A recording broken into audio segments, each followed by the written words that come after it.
How's it going, everybody? It's Chase Dargell with That's Just My Opinion Sports.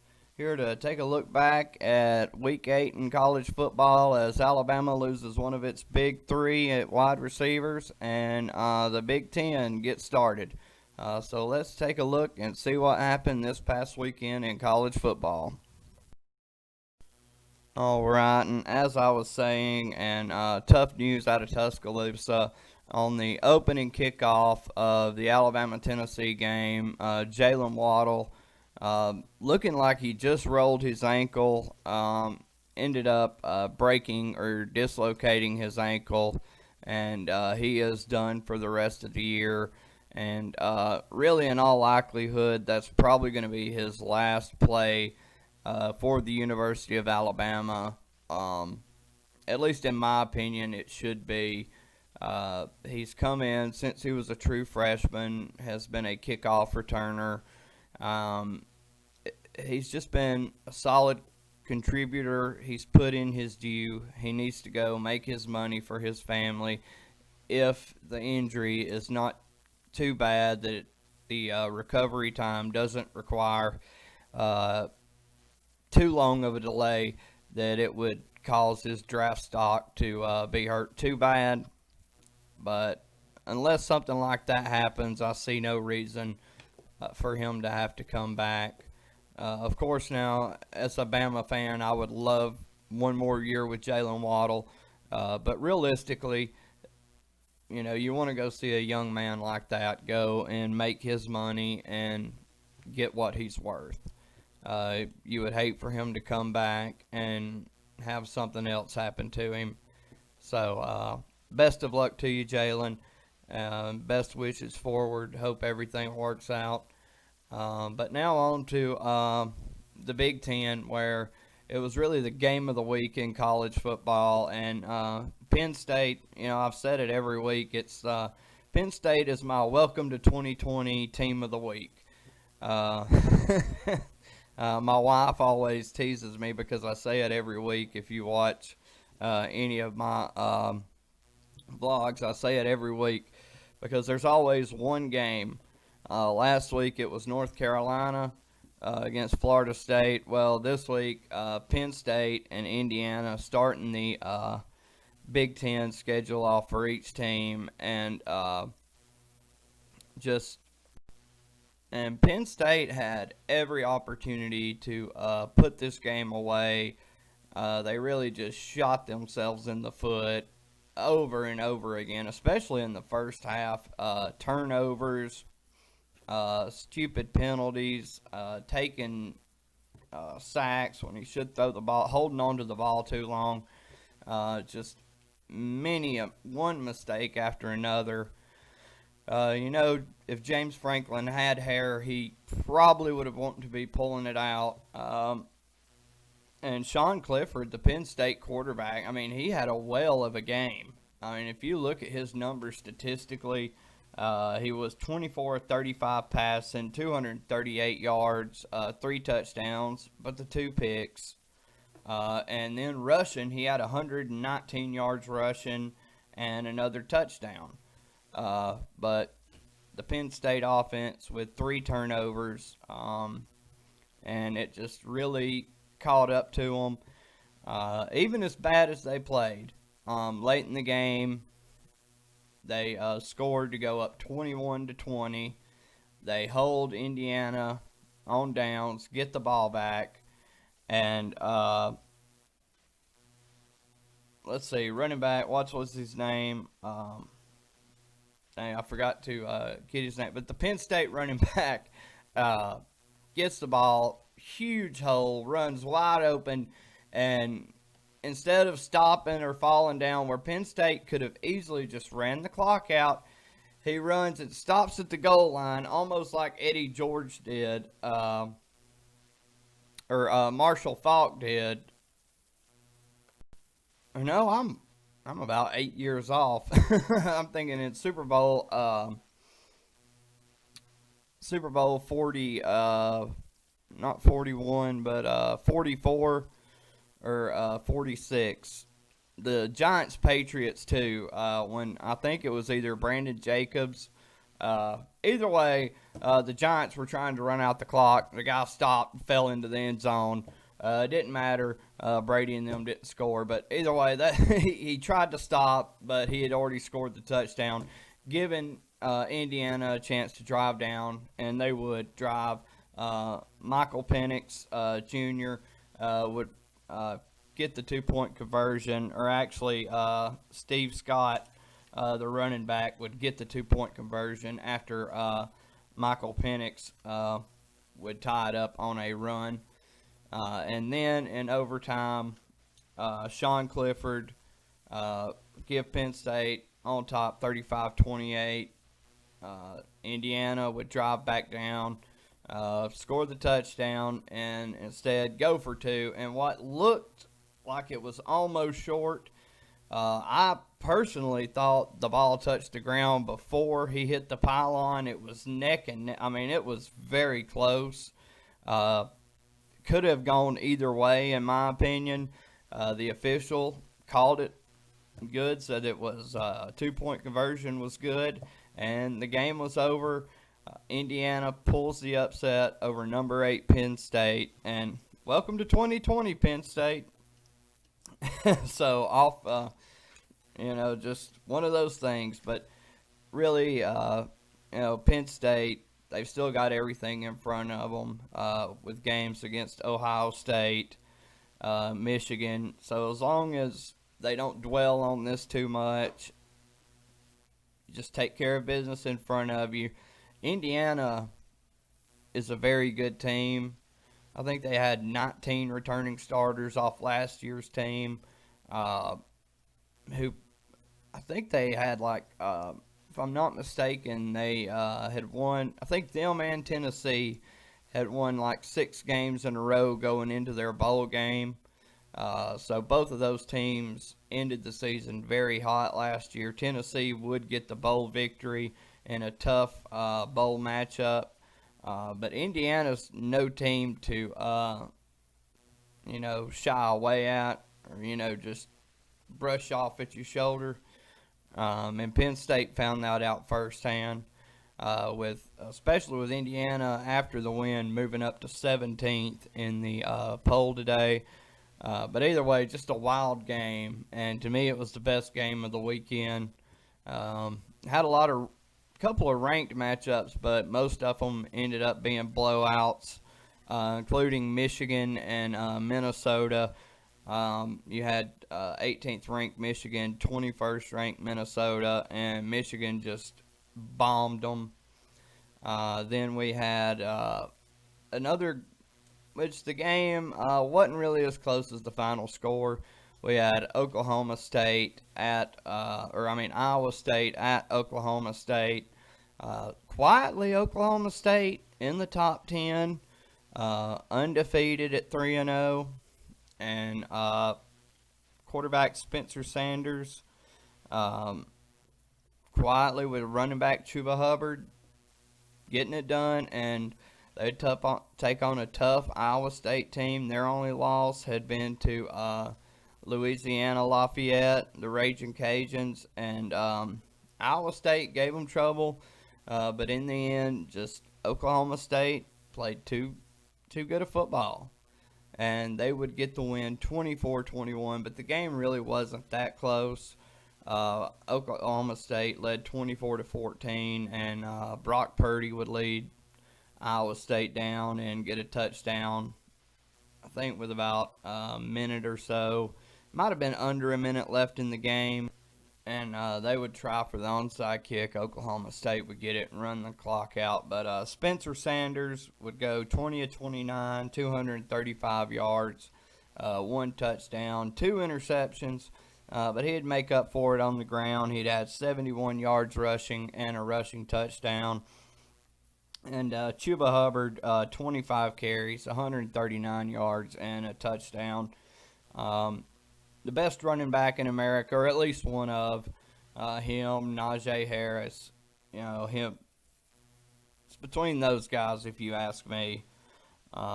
Then North Carolina handled NC State, bouncing back after getting upset last week against Florida State looked a lot better. Sam Howell played a lot cleaner of a game. Really just Mac Brown, which you knew Mac. They were probably looking ahead more to this week, which is not obviously not what a veteran coach like Mac Brown wants out of his team. But either way, a young, talented North Carolina team bouncing back and getting a dominating win. They handled them. It was a big rivalry game and against two ranked teams, and the Tar Heels bounce back and they get a dominating win. And you got Sam Howell. He went 18 of 29, 252 yards, one passing and one rushing touchdown. And Javonte Williams, 19 carries, 160 yards, and three touchdowns. And this young man has just been gashing everybody. He gashed NC State. He gashed Virginia Tech. Which Virginia Tech just got upset by Wake Forest. But still, hats off to North Carolina being able to brush themselves off, pick themselves up, and bounce back and get a nice win over their interstate rival, NC State. All right, and then what I had expected to be the game of the week. We had number 9 Cincinnati taking on number 15 SMU, and we had a good game for about a half, but you could kind of see what was starting. Cincinnati, you could see, was the more physical team, and they just really took control of the game early on in the second half and never looked back. They dominated SMU, outscoring them 28-3 in the second half to get the 42-13 victory. And really hated it for SMU. I've kind of been pulling for them to get that AAC championship, but this Luke Fickell team, led by quarterback Desmond Ridder, really looks like they're on a narrow path for something special. Now, they've still got a lot of work in front of them, but hey, they did what they had to. When SMU did threaten, they shut it down. I think they stopped SMU inside of their red zone. I know at least twice in the second half, maybe more. They also, pushed SMU back out of the red zone because SMU, I think, had to try a couple of field goals that they missed that would have definitely helped swing momentum. But either way, to go on the road in Dallas and dominate a team like SMU, really an offensive power with Shane Buechele, Grant, the four, and dominate them the way they did in the second half. Just shows you how dangerous this Cincinnati team is. And Desmond Ridder, once again, he had only 129 yards passing and one touchdown, but 179 yards rushing and three touchdowns, which just shows how dangerous he can be either way. He can kill you with his arms or his legs, whatever Cincinnati needs him to be. And Luke Fickell has got this team built in really Urban Meyer's image of how he had it in Florida, and now what he had built in Ohio State. Really, it's more of this looks more like Urban Meyer's team, not talent-wise, obviously, but the scheme more than Ryan Day's offense does at Ohio State right now.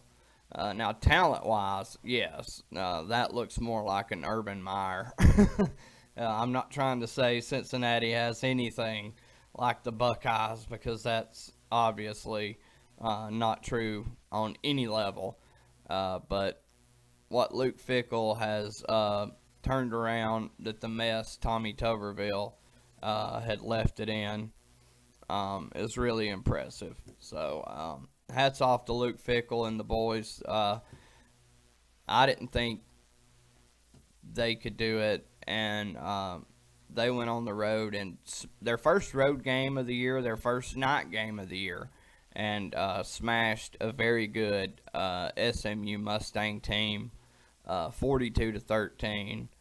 Um, really just shutting down one of the best offenses in the country in their backyard. They you can't say it was Cincinnati's crowd noise. SMU had every equalizer on offense. It was just how good Cincinnati's defense was and how Luke Fickell schemed it, and they dominated. And now they look like the head and shoulder favorite to be that New Year Six contender. Obviously, BYU now takes a back seat. They're going to need a lot of help, because I still think a one-loss Cincinnati would get in over undefeated BYU team, just because of BYU's lack of schedule or strength of schedule. Now, normally BYU does play a tough schedule, but due to the beer flu, they couldn't get their normal strength of schedule that they would normally have. But either way, hats off to Desmond Ritter, Luke Fickell, and the Bearcats. They dominated against a very good SMU team, and they've got a very special season in front of them if they can take care of the rest of their schedule. All right, and before we get off here, let's go around the horn a little bit and look at some scores. Number one, Clemson beat Syracuse 47-21. Trevor Lawrence looking like his normal self. Then we've got number two, Alabama 48, Tennessee 17. Of course, Jalen Waddle, the story from Knoxville, done for the year. Then we've got Notre Dame thumps Pittsburgh 45-3. Ohio State over Nebraska 52-17. Welcome back to college football, Ohio State. We have missed you. Let's see here. Then Miami survives a tough one with Virginia, 19-14.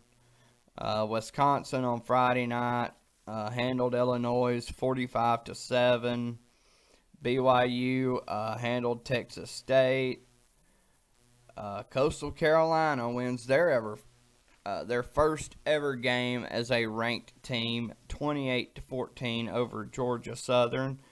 And the Gus Bus has staved off disaster for at least 1 week, as they get the win over Lane Kiffin and Ole Miss, 35-28, scoring the game-winning touchdown with about 1 minute and 11 seconds left. And LSU dominating against South Carolina 52-24, with Ed Orgeron starting a true freshman quarterback. And so far so good for him, 1-0 as the LSU starting quarterback. And Rutgers would spoil Mel Tucker's first game as the Spartans coach, breaking their 21-game Big Ten losing streak, as the Scarlet Knights would get the 38-27 win, and the Sooners would beat TCU 33-14 to improve to 4-2 on the regular season. That's going to get us for this episode. I hope y'all enjoyed it. And please hit the like and subscribe button if you enjoy what we do here. We'll have our pro football week 7 review out tomorrow, as we'll look back over what happened this past weekend and what happened in tonight's Monday night game. with the Rams and the Bears. But until then, y'all take care. God bless and peace.